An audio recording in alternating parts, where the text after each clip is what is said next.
Seja bem-vindo ao canal Soberana Verdade.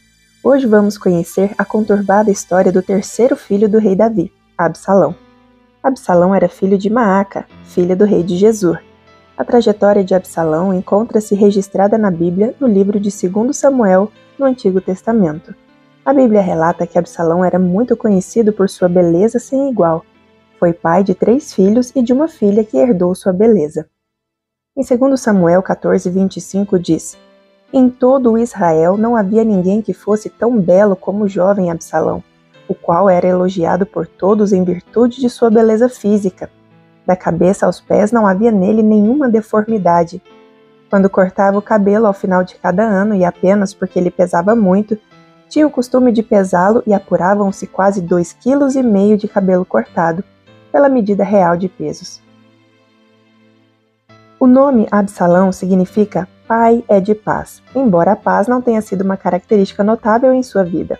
Na narrativa bíblica, Absalão é retratado de forma predominantemente negativa.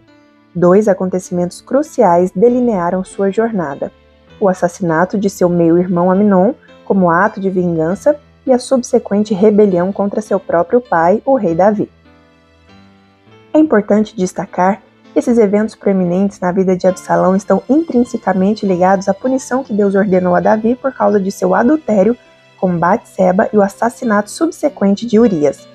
Por intermédio do profeta Natã, Deus comunicou 3 punições a Davi: a morte de seu filho com Batseba, a presença constante da espada em sua casa, e um membro de sua própria família tomaria posse de suas concubinas, um escândalo que se tornaria público em Israel.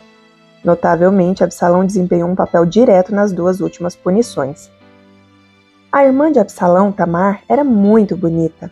A beleza de Tamar chamou a atenção de Amnon, que era seu meio-irmão paterno. Amnon ficou obcecado por Tamar, que na época era uma moça virgem. Com a ajuda de Jonadab, Amnon bolou um plano para conseguir ficar com Tamar. Amnon seguiu o conselho de Jonadab e fez algo terrível com Tamar. Depois, ele a mandou embora, tornando tudo muito pior. Foi nessa situação que Tamar encontrou refúgio na casa de Absalão. Davi, o pai deles, ficou muito bravo quando soube do que Amnon, seu filho mais velho, tinha feito. Depois de 2 anos, Absalão decidiu se vingar de Amnon pelo que ele fez a Tamar. Então, Absalão mandou seus empregados matarem o seu irmão Amnon. Essa história deixou Davi muito triste. Absalão fugiu para a cidade de Gesur, onde seu avô materno morava. Ficou lá por 3 anos, mas com o passar do tempo, Davi começou a sentir saudades de Absalão. Com a ajuda de Joabe, Absalão foi autorizado a voltar para Jerusalém. Mas mesmo depois de voltar, Davi não o viu por 2 anos. Depois desse tempo, Absalão mandou seus empregados queimarem uma propriedade de Joabe para forçá-lo a pedir que Davi o recebesse de volta. O plano deu certo e Absalão foi recebido pelo rei. Após ter reconquistado o favor de Davi, Absalão conspirou contra ele. Absalão se ocupou de ganhar a confiança dos israelitas pouco a pouco. Com isso, o número de seus apoiadores aumentou grandemente. Nesse tempo, Absalão alegou que precisava ir até Hebrom para cumprir um voto ao Senhor. Tudo isso fazia parte do seu plano, e a conspiração contra o trono de Davi ganhou força.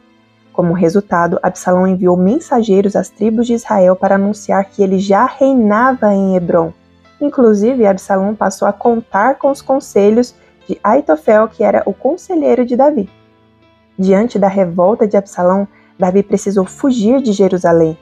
O sacerdote Zadok e os levitas tentaram levar a Arca da Aliança na fuga, mas Davi ordenou que a arca fosse levada de volta à cidade. Nesse momento, Davi mostrou grande confiança em Deus. Ele considerou que, se fosse da vontade do Senhor, um dia a benevolência de Deus lhe permitiria contemplar a arca em seu devido lugar. Enquanto fugia de Absalão, Davi escreveu o Salmo 3, cujo tema é justamente a confiança em Deus na adversidade. No contexto da revolta de Absalão, mais uma parte da profecia de Natã se cumpriu. Aconselhado por Aitofel, Absalão possuiu as concubinas de Davi numa tenda no terraço perante os olhos de todo Israel. Esse ato abominável perante Deus também deixou clara a reivindicação de Absalão pelo trono de Israel. com o auxílio de Uzai, e ficou em Jerusalém a pedido de Davi e dos comandantes Joabe, Absai e Itai, o exército de Davi conseguiu derrotar o exército de Absalão. Davi, pessoalmente, não foi à batalha, mas deu ordem para que seus capitães tratassem com brandura o jovem dissidente Absalão. Todavia, quando Absalão foi perseguido pelos homens de Davi, seus longos cabelos se enroscaram nos ramos de carvalho e ele ficou preso pela cabeça. Então, um homem que viu o que aconteceu com Absalão tratou de avisar Joabe sobre o que tinha visto. Então Joabe contrariou a ordem de Davi e com 3 dardos transpassou o coração de Absalão. Depois, os homens que levavam as armas de Joabe feriram também a Absalão e o mataram. O corpo de Absalão foi enterrado numa grande cova no bosque. A Bíblia diz que Davi lamentou profundamente a morte de Absalão. Deixe seu like para incentivar mais conteúdo sobre as Escrituras Sagradas e escreva nos comentários sua visão sobre a vida de Absalão e o papel de seu pai Davi em tudo o que aconteceu. Você acha que Davi teve influência nas atitudes rebeldes do filho?